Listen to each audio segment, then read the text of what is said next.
வணக்கம் நண்பர்களே. நிறைய ஆண்களுக்கு இருக்கிற மிகப்பெரிய சந்தேகம் என்னன்னா, ஒரு பொண்ணுக்கு நம்மள பிடிச்சிருக்கா இல்லையான்னு எப்படி தெரிஞ்சுக்கிறது?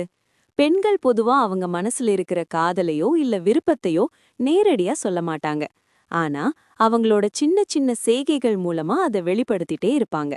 இந்த வீடியோல ஒரு பொண்ணு உங்கள ரகசியமா ரசிக்கிறாங்கன்னா, அவங்களுக்கே தெரியாம அவங்க செய்யற 7 முக்கியமான சைக்கலாஜிக்கல் சயின்ஸ் பத்தி தான் பார்க்க போறோம்.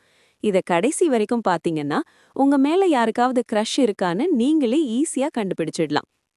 அடையாளம் 1. பார்வையின் ரகசியம். தி ஐ கான்டாக்ட். முதல்ல அவங்களோட கண்கள கவனிங்க. ஒரு கூட்டத்துல நீங்க இருக்கும்போது அவங்க உங்கள அடிக்கடி ரகசியமா பாப்பாங்க. நீங்க அவங்கள பாக்குறதுக்கு முன்னாடியே அவங்க பார்வையை டக்குன்னு திருப்பிப்பாங்க. இத சைக்காலஜில த கிளான்ஸ்னு சொல்லுவாங்க. அதே மாதிரி நீங்க பேசும்போது அவங்க உங்க கண்களை நேருக்கு நேர் பார்த்து ஐ கான்டாக்ட் பண்ணி ஆர்வமா கேக்குறாங்கன்னா அவங்களுக்கு உங்க மேல ஒரு ஈர்ப்பு இருக்குன்னு அர்த்தம். அடையாளம் 2. பேச காரணம் தேடுதல். Finding excuses to talk. அடுத்தது அவங்க உங்ககிட்ட பேச ஏதாவது ஒரு சின்ன காரணத்தை தேடுவாங்க. ஹோம்வொர்க் என்ன, ஆஃபீஸ்ல அந்த ஃபைல் எங்க இருக்குன்னு ரொம்ப சாதாரணமான விஷயத்த கூட உங்ககிட்ட தான் வந்து கேட்பாங்க. உங்களுக்கு மெசேஜ் பண்ணவோ இல்ல பேசவோ அவங்களுக்கு ஒரு சின்ன வாய்ப்பு கிடைச்சா கூட அதை விட மாட்டாங்க. தேவையில்லாத விஷயங்களுக்கு கூட உங்ககிட்ட அட்வைஸ் கேக்குறாங்கன்னா அது ஒரு பாசிட்டிவ் சைன். அடையாளம் 3. பிரதிபலிப்பு. த மிர்ரரிங் எஃபெக்ட். இது ரொம்பவே இன்ட்ரெஸ்டிங்கான ஒரு சைக்காலஜி.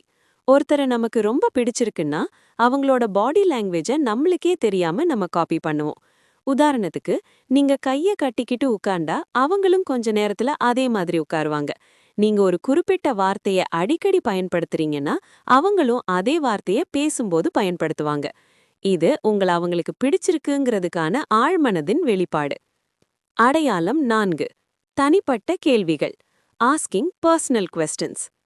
அவங்க உங்ககிட்ட பொதுவான விஷயங்களை மட்டும் பேசாம உங்களுடைய சின்ன வயசு கதைகள், உங்களுக்கு பிடிச்சது பிடிக்காததுன்னு உங்களை பத்தி ஆழமா தெரிஞ்சுக்க ஆசைப்படுவாங்க. உங்க எதிர்கால திட்டங்கள் என்னன்னு கேட்பாங்க. ஏன்னா அவங்க மனசுல உங்களை ஒரு சாதாரண நண்பனா மட்டும் பார்க்காம அவங்க வாழ்க்கையோட ஒரு பகுதியா பார்க்க ஆரம்பிச்சிட்டாங்கன்னு இதுக்கு அர்த்தம். அடையாளம் 5. சோஷியல் மீடியா ஈடுபாடு. Social media presence. இப்ப இருக்கிற காலகட்டத்துல இது ரொம்ப முக்கியமான பாயிண்ட். நீங்க இன்ஸ்டாகிராம்லயோ இல்ல வாட்ஸ்அப்லயோ ஸ்டேட்டஸ் போட்டா அத முதல் ஆளா பாக்குறது அவங்களா இருப்பாங்க.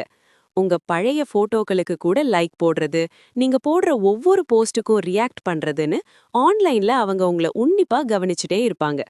சோ நண்பர்களே, இந்த 5 அடையாளங்கள்ல எத்தனை அடையாளங்களை நீங்க கவனிச்சிருக்கீங்க? இதுல ஏதாவது ஒண்ணு உங்க லைஃப்ல நடந்திருந்தா கூட கமெண்ட்ல சொல்லுங்க. ஆனா ஒண்ணு ஞாபகம் வச்சுக்கோங்க, ஒருத்தரோட விருப்பங்கிறது அவங்க நடத்தையில மட்டும் இல்ல, அவங்க மனசுலயும் இருக்கணும். அதனால அவசரப்படாம பொறுமையா கவனிங்க. இந்த வீடியோ உங்களுக்கு பயனுள்ளதா இருந்தா மறக்காம லைக் பண்ணுங்க, உங்க நண்பர்களுக்கு ஷேர் பண்ணுங்க. இது போன்ற இன்னும் பல சைக்காலஜி மற்றும் ரிலேஷன்ஷிப் டிப்ஸுக்கு நம்ம சேனலை சப்ஸ்கிரைப் பண்ணிக்கோங்க. அடுத்த வீடியோல சந்திப்போம். நன்றி.